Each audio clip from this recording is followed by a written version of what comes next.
Let's get right to our big story, which reflects on the weekend that was. Had a top 15 battle in State College. It went to the Buckeyes. Certainly did get a good game, though, from Penn State. We're actually trailing in the fourth quarter before breaking it open with 4 touchdowns in the last 9 minutes of the game. Forced 4 Nittany Lions turnovers. They are now 8-0 after a 44-31 win. It was a game that included one of the best individual defensive performances you will ever see. JT, I'm gonna get this right. Tuimoloau, right? We're gonna have him on today. I'm gonna have to say his name many times. Tuimoloau was absolutely fabulous. The game was somewhat uneven, I think, from Ohio State. What did you guys take away from it? Yeah, I mean, that was my main takeaway was, when coaches talk about the fourth quarter and needing to be ready and play through that mentally, physically, be ready for that. That's what this was, because that's when Ohio State pulled away. And it felt like it was actually something that a lot of the top teams that we saw, even outside of the Big Ten, it was kind of these tests where they were pushed and they were pushed and they were pushed, but then they pulled away at the end because they were the better team. But Ohio State really did that. Like, they showed at the end of the game that they were the superior team. If they could close it out, and to be able to show it with defense, to me, is something we really haven't seen all year. Obviously, they had a good defensive performance last week, but the talent was a different story. But this was a performance. You talked about the individual performance was outstanding. They needed that, but I think they got, 21 points off turnovers, off the 4 turnovers. So when they're playing that way, and then you think about what they can do offensively, they struggled a little bit running the football. That's been a reoccurring theme the last couple of weeks. Second straight week, Howard. Yeah. That's been a reoccurring thing. Iowa, I think, set the mold of the game plan for it, and I thought that Penn State just continued to play with that. And, as well as they played, to me, I walk away from this game thinking that Penn State is just so much better. I had an idea of where Penn State was. I thought there was a big gap. I didn't necessarily see that gap. It wasn't as bad as I thought it was when they played against Michigan, which is a good thing if you're a Penn State fan. Yeah. But it's also frustrating because they had them in a situation where what happens if they don't turn the ball over 4 times, right? And I know we're talking about Ohio State and just how good they are, but to me, it goes back to Penn State because they had opportunities, and this is what happens in those games to Penn State. Well, and it was really impressive, too, because of what we saw Michigan's run game do to Penn State. And so then you hold them to under 100 rushing yards, 3.8 yards per carry, and it was like this was the Penn State, this is the ceiling of that defense and what they could do, the pressure that they were putting on C.J. Stroud, which again was something that Iowa did. You just saw so much of that working. Mayan Williams' injury obviously also impacts the run game too, but it just feels like this is something that Penn State could have, you could have seen different outcomes in that Michigan game or some of these other areas if you had that defensive intensity and performance. Yeah. Well, one thing that's interesting, and you mentioned it, under 100 yards rushing for Ohio State, and they got 41 on one play from Travion Henderson. So kind of aside from that, they really couldn't run the ball, very similar to what we saw the previous week against Iowa, where they averaged right around 2 yards a carry. Joshua made this point early in the week. I'm interested in your guys' take on it. He was saying he thinks Penn State is just better constructed to play Ohio State. And we saw, the athleticism of Penn State's defense, I thought, really showed up because the early plan for Ohio State was these quick passes out onto the flank, and you get your athletes in space, and you feel like, well, we'll just beat them that way. And that wasn't working, Howard, because Penn State's tackling was superb. They did not get out-athleted at all on the flank. They were every bit as athletic as Ohio State was out there. Then it became they worked the middle of the field better in the second half. But is it just a case that Penn State's kind of athleticism on defense is a better answer for what Ohio State does than it is for what Michigan does? I think so. And one of the things that happens, you go back to the Auburn game for Penn State, right? Auburn tried that stuff too. They can get it out quick. It didn't matter. Penn State's defense looked unbelievable when you talk about the speed and the athleticism. But then you saw them against Michigan, and all of a sudden that same athleticism all of a sudden looked slow, right? Because of the way they were playing. And Coach Franklin came out right in one of the first things, his comments in postgame was the line of scrimmage. We got killed. We got beat up on the line of scrimmage. But to me, I thought the line of scrimmage played much better. But you're right, they're so physical outside.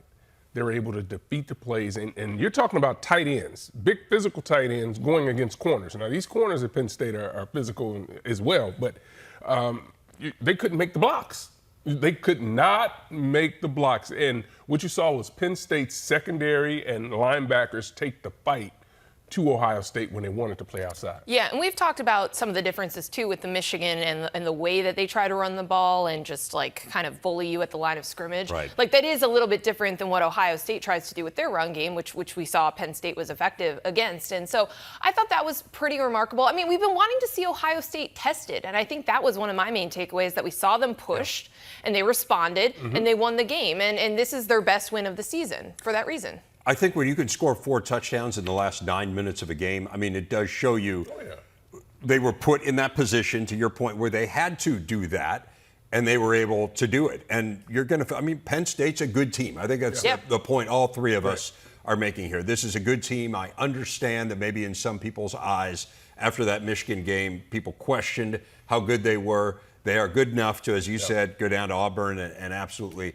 hand it to them. They've manhandled some Big Ten opponents to this point. So they're really good. You're going to get pressed and pushed by good teams, especially on the road. Absolutely. And Ohio State responded in really impressive fashion when they needed to. It's a mark of a good team. It is. And the flip side, too, for Penn State, at least in something that I'm thinking about, is Sean Clifford's mistakes. Again, I mean, it feels like that's cost them in a number of games over the course of his career. You don't think of that when you think, okay, 6-year quarterback. We're not thinking, okay, we're going to have these turnovers that are going to cost us, put us in bad positions. But if you take away those turnovers, it's a different game. And those mistakes cost them, and they have over the course of Sean Clifford's career. So I think that's what's really frustrating, the 3 interceptions, when you look at this game as a Penn State fan. Yeah, because you look and you say, okay, well, it's Ohio State and Michigan, right? Right now, at least for the last couple of years, I mean, they're 2 of the best programs in all of college football. So there's no great shame in losing to those teams. And when someone throws Coach Franklin's top 5 record out against top 5 opponents, I mean, there's no great shame in that. But I think you can go to those games just like we did last week, and you can say, we don't turn the ball over here, we don't turn the ball over here, we give them a short field, they score a touchdown. We get out misaligned, and they get to run outside, goes for a touchdown, their longest run of the day. There are things that they can correct. And that's where they have to hang their hat. But fans today and people that are going to be critical of what Coach Franklin does as a coach point to these games.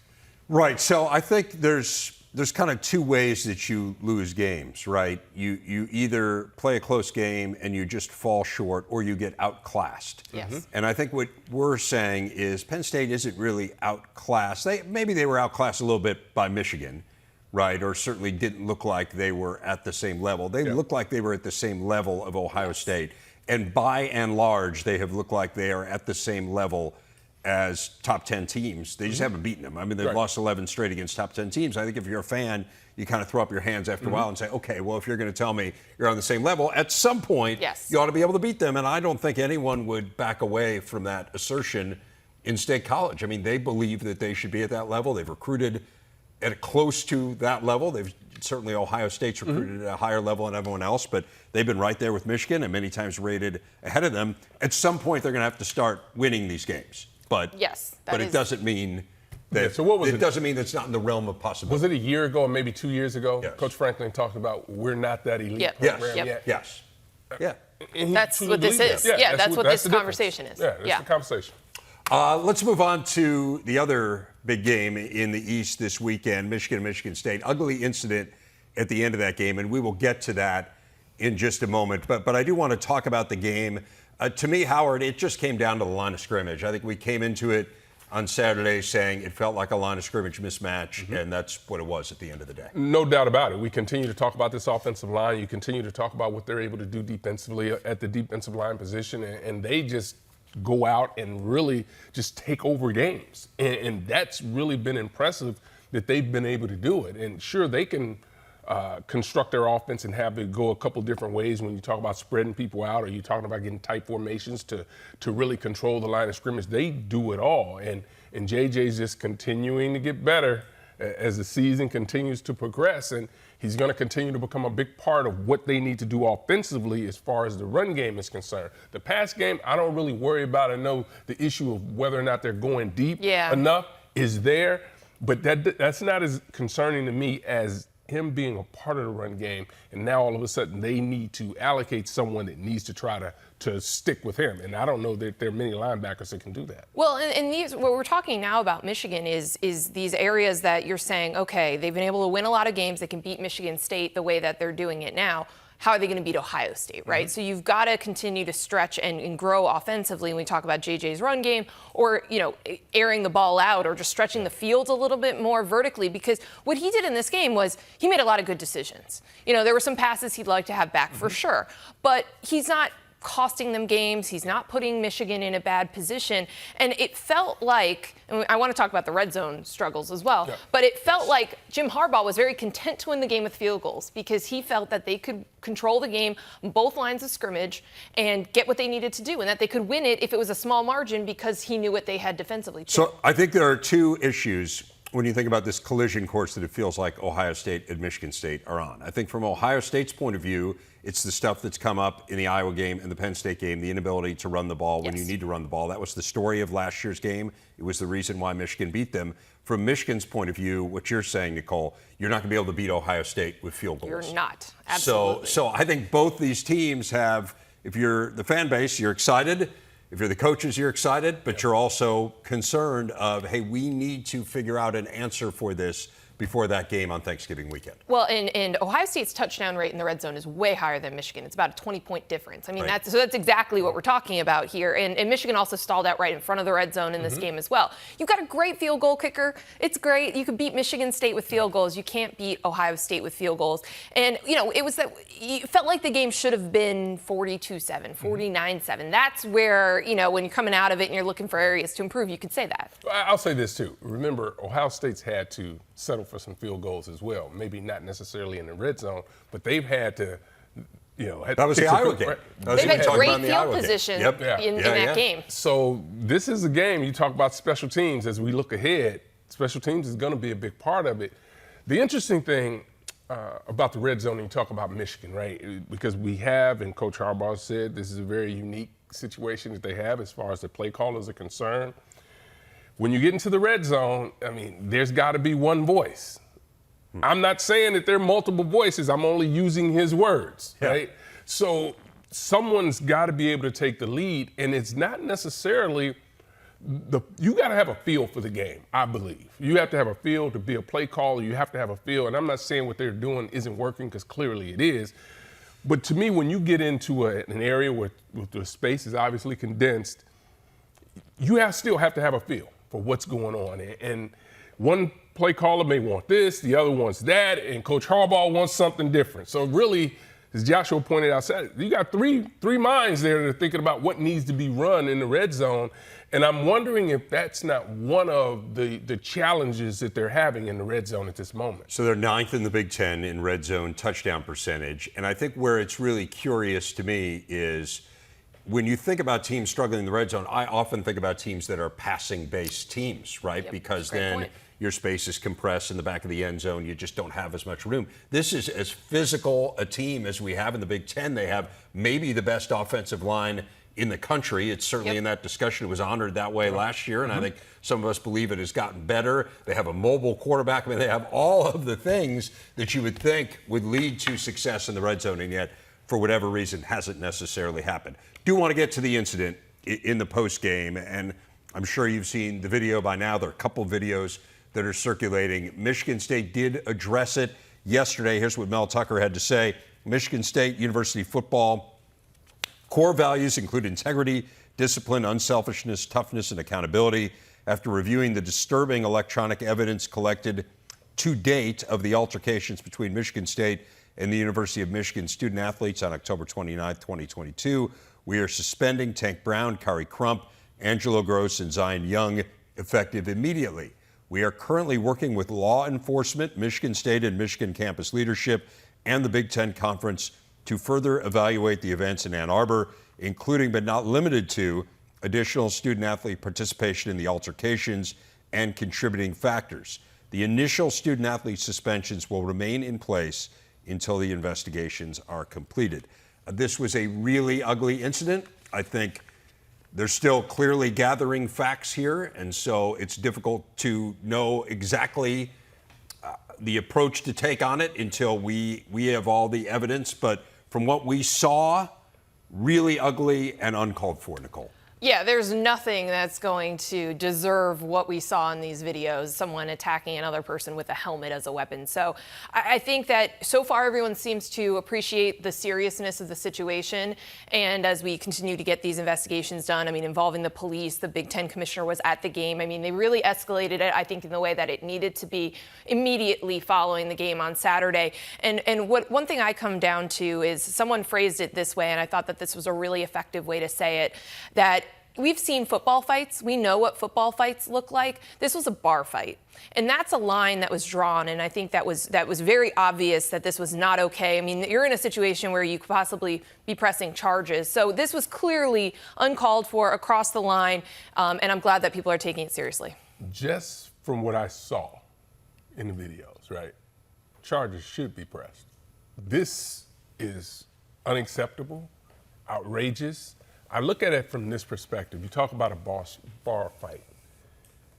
That was the streets on a football field.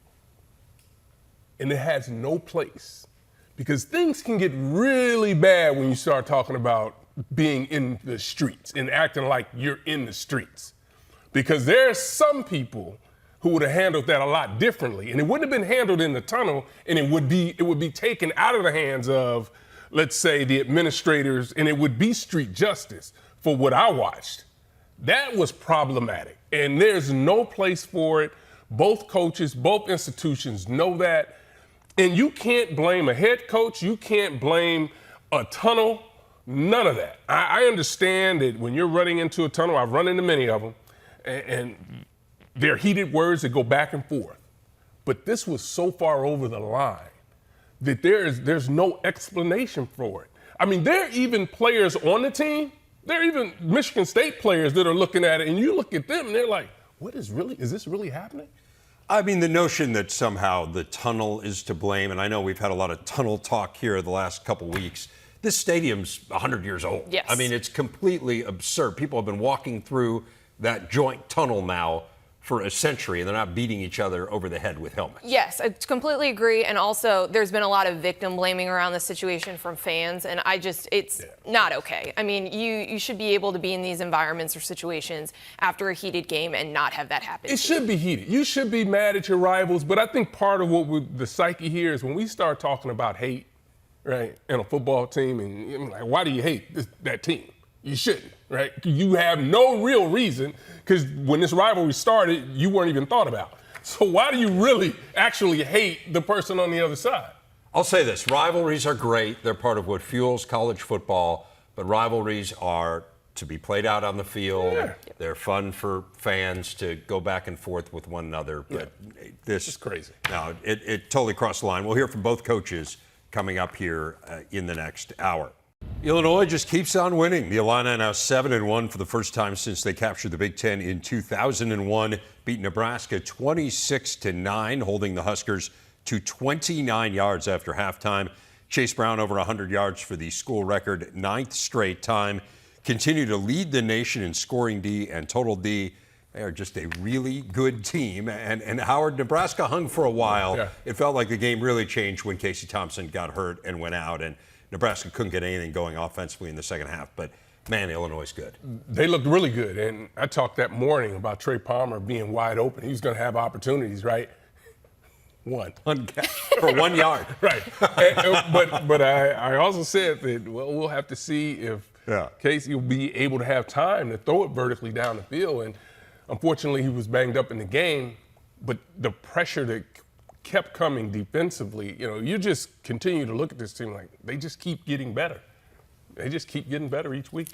We say it every week, but this is the formula to win the West, and they're in position to do this quite soon, to lock this up pretty soon, right? Two games? Yes. Two more wins, and they lock this up.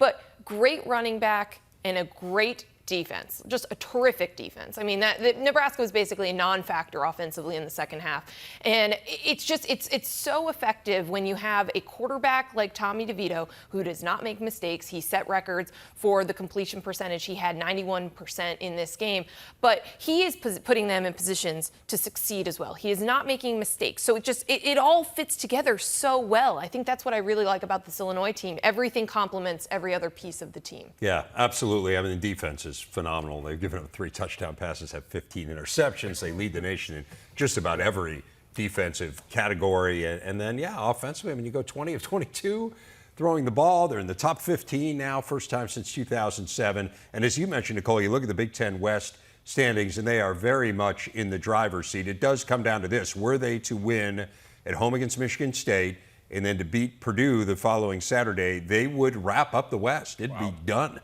for Illinois. Now, Howard might like that. No stress. For sure, yeah. Now, I think there are a lot of people in Champaign who like that. Now, the flip side of that is, Purdue, if Purdue wins out, Purdue wins the West too. Like, they're still in the driver's seat, but it just feels like Illinois is so much more consistent of a team than Purdue is. That's the word, consistency, because you don't know what Purdue team you're going to get.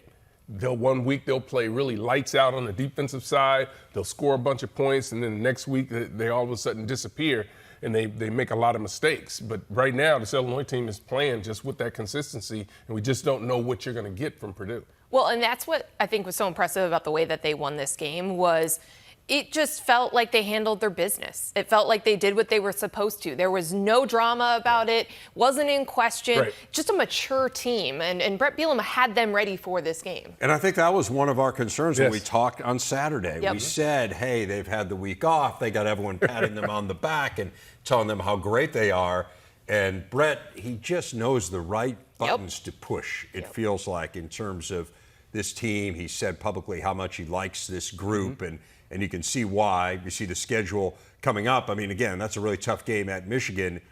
It's irrelevant to winning the West for them. I mean, the Purdue game is the game in terms of getting to the Big Ten championship game. I'm not saying they can't go to Michigan and give them a good game and maybe even win, but when you look at that and you say, well, they still have Michigan, it doesn't matter if your goal is to get to the championship. The interesting thing about this is going to be an unbelievable matchup between coordinators and head coaches in this Illinois-Purdue game when they get there. This is going to be an interesting matchup because both do a tremendous job of putting their players in the right position. By the way, you want to talk about how big a surprise this is with Illinois, and I think we knew they were going to be good when we saw them in camp, but just in terms of where they have been, if they beat Michigan State, they will end an 11-year streak of losing seasons in conference play.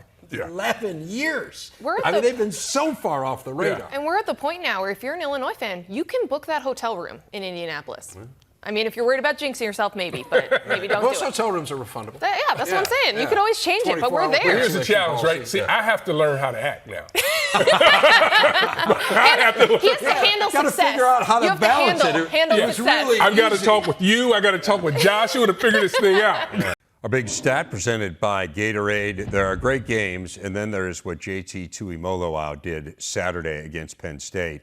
Had a hand in all 4 Nittany Lion turnovers. He is the first player this century to have at least 2 sacks, 2 picks, a forced fumble, and a fumble recovery in the same game. One of the truly fabulous defensive performances in recent memory. And he joins us now for today's big interview. JT, congratulations. There has been so much talk of your potential, and we have seen kind of hints of it here and there on the field. But what did it mean to you to have this breakout performance and really show the world what you can do? I mean, it was a true blessing. Before the game, I always say a quick little prayer, and I give all the glory to God. Without him and my family, I wouldn't be here today. So to have the performance I did Saturday, it was, it meant a lot to me. Take us through that last play. To me, like, you had an unbelievable game, but that last play, the interception pick 6, was kind of next level. So take me through kind of what's going through your mind as the play unfolds. I came into the play late, and I asked my brother to run what the play was. He told me, "Hey, just get off the rock." And after that, I just, I seen the quarterback throw the ball, and I was like, man, I think I can get it. And yeah, that's what happened. Well, you got it. Amazingly, I learned after the game you hadn't picked off a pass since your sophomore year of high school, and now you intercept Yes, two in one game, including one that goes for a pick six. What happened? Like, how do you go from you haven't picked one off, even as a dominant high school player, to getting two on a huge stage like this? I mean, like I always said, it's preparation. Big shout out to Coach Knowles, and in practice, I was picking some things off, and I told my D-line unit, the rushman, I said, I think I can get one this Saturday. So, yeah, I mean, it unfolded on Saturday. You mentioned Jim Knowles. How have things changed for this defense with him in charge? Oh, great. Jim Knowles brings us a different kind of energy. Always allows us to play reckless and free. And, with somebody leading the pack like that, you can always count on him. And, I mean, it shows. It shows this whole season. JC, how much pressure is there on this team to be perfect? I mean, it was interesting to listen to Ryan Day in the post-game news conference, and he's almost apologizing or kind of forced to apologize for their performance and then just saying, hey, look, it's hard to win and we're playing a top 15 opponent on the road, and this is kind of what it looks like. Do you feel pressure on you guys, not just to win, but to win in kind of a certain sort of way? Yeah, totally. I think there's always something we have to prove and always get better on. And, I think our team does a great job holding each other accountable, coaches and players, everybody in the staff, of just holding each other accountable of what Buckeye ball looks like and just, come out and play our best ability every day. So how does that win feel to you as you come out of winning in a hostile environment against a top 15 team? What's your takeaway on the way you guys played? Man, it was great. Great atmosphere, great team. It was a battle. It was an all four-quarter battle. So, to come out there with a win, it's a true blessing and honor. And now we just got to go to the film room, see what we have to work on, and go from there. Tell us a little bit about your recruitment. You were, according to some services, the #1 player at any position in your class. You came to football a little bit late, though. You were a basketball player and a baseball player before you were a football player. How do you think playing those other sports helped you in football? It helped me a lot, in football. It wasn't just high school football. It was 7-on-7, so allowing me to, drop back in coverage sometimes and play middle linebacker during 7-on-7. And, AAU, playing the EYBL circuit, allows me to, react and move quick on my feet as big as I am. And, all those play a part. And, I'm truly blessed and honored that I got to play those sports growing up. You really started to get some buzz, I should say, in football in 9th grade. You got an offer from Washington after you had played like 3 games in high school. And then we're very much in the spotlight. And again, I mentioned, considered by some to be the best player in your class, regardless of position. What was it like to be in the spotlight kind of incessantly from age 14? It was a true blessing. But, big shout out to my family and parents for always keeping me humbled and close to the ground. Growing up, I didn't really have social media on my phone. My parents were handling all of it. And so, my main morals were family, God, sports, and let everything take care of itself. And, a big shout out to them for helping me. You ultimately decided on Ohio State. I know your high school teammate, G. Scott, went to Ohio State as well. Mm-hmm. Coming from Seattle, to what extent did that influence you, that you would have a familiar face there? It played a part. Having someone I know personally be at the school and, just get a little bit more insight, as well as Emeka. We grew up playing against each other and with each other. So, that allowed me to have other eyes and, other people to talk to of how they felt, coming from a long ways. You committed very late in the process, not until right around the 4th of July before you arrived on campus, so after your senior year. Why did you wait so long? COVID played a big part. I wasn't able to take my 4 to 5 visits. And, one thing, my family sat down. So it just felt like it was right for me to have, my visits and not make a decision on a blind eye. And so, when the opportunity came around, we were quick to jump on it. I mentioned how good a basketball player you were as well. I mean, you had Power 5 basketball offers. There was some talk right after you committed that you would play for Chris Holtmann and play basketball. To what extent have you had conversations with him about the possibility of getting out there? Oh yeah, we talked when I first came out here. You know, Coach Holman's still my guy, and yeah, when I first came in, I was really thinking about playing both sports. But I think how late I came in, you know, I turned my focus to have my first full off season this past off season with Coach Mick, and yeah, we just said, hey, you know, we're gonna go with football. So have you completely abandoned the notion of playing basketball then for the Bucks? It sounds like you have.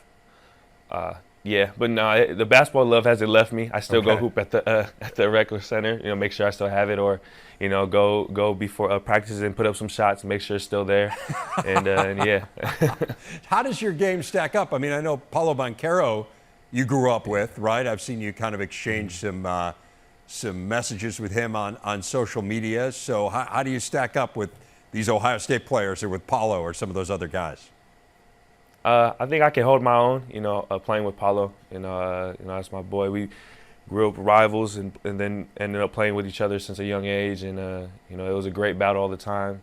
And, yeah, I think I can hold my own, you know, for the most part. But, you know, we still got a great team, too. I'm guessing you saw LeBron tweeting about you. What was that? What was the feeling when you saw that? Yeah, actually, I called my mom right after the game. I got to the locker room. I called her right there and then, and I seen it, and it didn't really hit me. I was still just telling my mom. I was like, "Hey, Mom, I got a pick," and she was letting me know I did much more. And then when I seen that tweet, it didn't hit me till the next day. I was like, "Man, you know, LeBron really said my name in the tweet." So that was a moment I'll never forget. I mean, it's crazy, right? I mean, there's a guy you grew up idolizing, and there he is talking about you. Pretty cool stuff. Hey, I read an article about you from back when you were in high school that your career aspirations were either to be a chef or be a doctor. So I know you're probably going to do this football thing for as long as you can, but are you still weighing those options? They're kind of an unlikely combination. Yeah, I'm still weighing them. You know, still taking my time to see what I want to do. You know, because I always feel like, you know, there's a plan A. You know, football is now, but you know, it's not going to last for a long time, so you need to have a plan A ahead. What do you like to cook? What kind of chef are you? I took my mom's route, you know, baking, you know, brownies, simple stuff. But yeah, I took her route. You know, Dad still got the grill on point, so I still got to learn from him.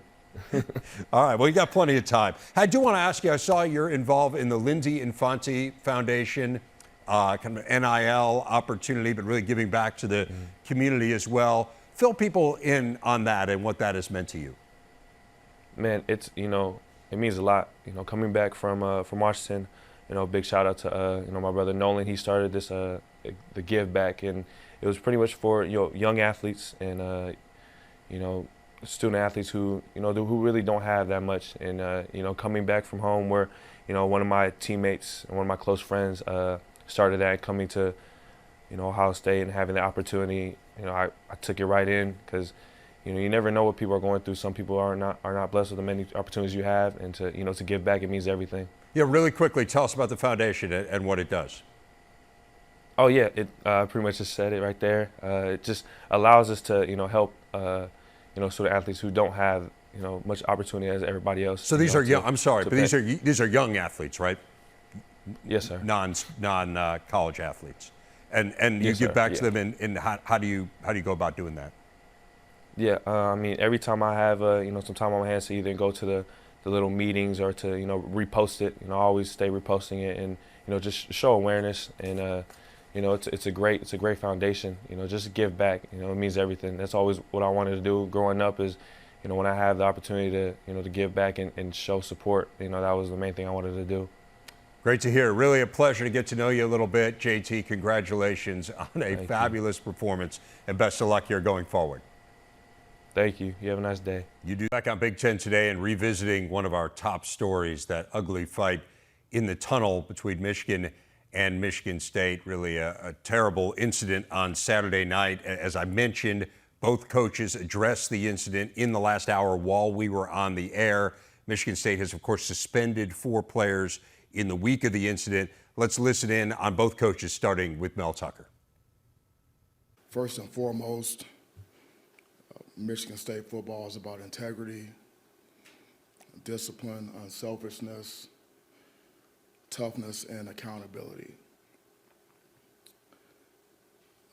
The incidents involving a small group of our players do not represent our culture.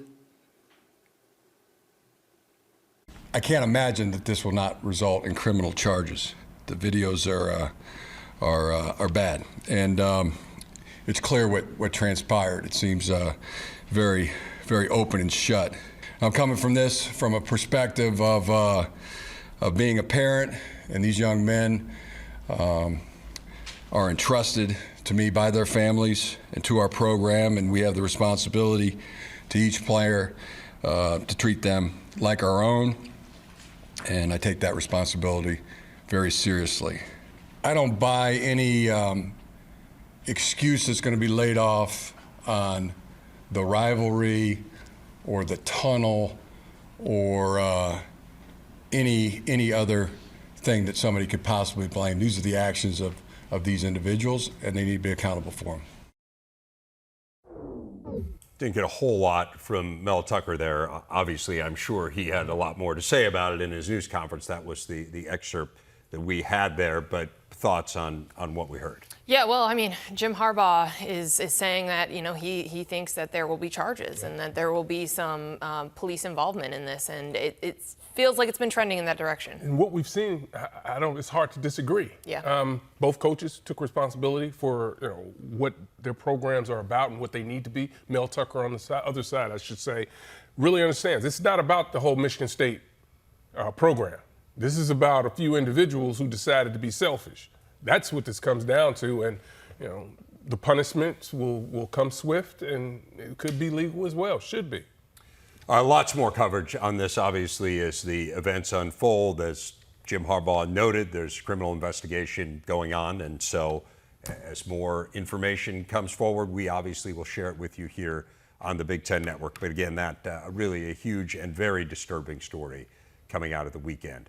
We do want to look ahead to the college football playoff rankings. The first ones come out tomorrow. This is the AP poll yesterday. Still at Georgia on top. Ohio State and Tennessee are technically tied for second now, with Michigan holding steady at 4. Illinois 14, Penn State 16, but realistically, with 2 losses, history tells us they are out of the playoff race. Nicole, interested in your top 6. How would you project it? Based on not really knowing this committee, but based on the history of what we've seen. Yeah, I think we're going to learn about this committee as we see how they do this initial rankings. This is actually the useful one. This is how I would have it set up right now. And I think in my estimations, this would be if the committee says that the Tennessee's win over Alabama is the best win in the country. It's possible they go with Georgia there because they could say the win over Oregon, which continues to look better week by week. What's interesting, too, is I know I have TCU on the out looking in. Mm-hmm. They could have a lot of top 25 wins depending on how the committee ranks this. So in general, I think a lot of people are probably going to have those same top 4 in a different order. In some sort of an order, right? Yeah. And yeah. I think for me, I kind of had Michigan, put Michigan at number 1 in my mind because I thought they're just the way they're playing. Ohio number 2, Ohio State, and then Georgia at number 3. So I think a lot of things are going to shake out, right? Tennessee's got a big matchup this week. We're going to find out who they are again. I mean, they are scoring so many points at such a rapid clip right now, but they're going to have a lot to say about it. And just like you, I have TCU just on the outside, but they've got an opportunity to move up in there. What's interesting about we have the same 4 teams, they're going to play each other. Like, we will get some clarity, and then we will see if that team that loses that game stays in the picture, which I think they will. Yeah, I think that's going to be really interesting. And certainly, I think from a Big Ten point of view, we put together a scenario where you could envision those 2 playing at the end of the year, being Michigan and Ohio State. And if it's a close game, maybe the loser still figures out a way to get in. I'm interested. You had Michigan ahead of Ohio State. You had Ohio State ahead of Michigan. Why did you make the choice you made? For me, it's really about what Michigan is able to do this past week and the previous weeks, controlling the line of scrimmage. This thing could change. Obviously, it can. But right now, I think that Michigan is playing at a much higher clip and more consistent in the things that I think they'll need to do when it comes down to to the championship game. I'm curious to see what the committee does with those two teams in the order as well, because I think if you look at the advanced stats that they're going to have to kind of make these cases, Ohio State's going to be way up top there in terms of what they're doing on both sides of the ball. So I think you'll be able to justify it. But certainly you have a shared opponent in Penn State, and you could talk about the way that they beat that team differently. And here's the good news. Jerry DiNardo's going to yell it up of all of us. All of us. I mean, this is all he's been doing for like the last month. Yeah, he's somewhere yelling at us. There's nothing that makes him happier than the first committee meeting. He just gets to vent. It's like his every Super year. Bowl. It is. It really is. It is, but he always wins it. That's the beauty of it, right? It's his Super Bowl of disappointment. He just wants them to say we watched film, and they're not going to. That's exactly what he wants them to say. They're not going to say They're not it. going to say we evaluated the depth at right guard. Right. Nope. And we really feel like if you go to the 3 deep, Yeah, you go to 3 deep, they've got to have that. these guys are better. We'll know tomorrow, not when this show comes on, but we'll see you then with Lonnie and Joshua Perry. Always enjoy the schmooze. All right. See you next time.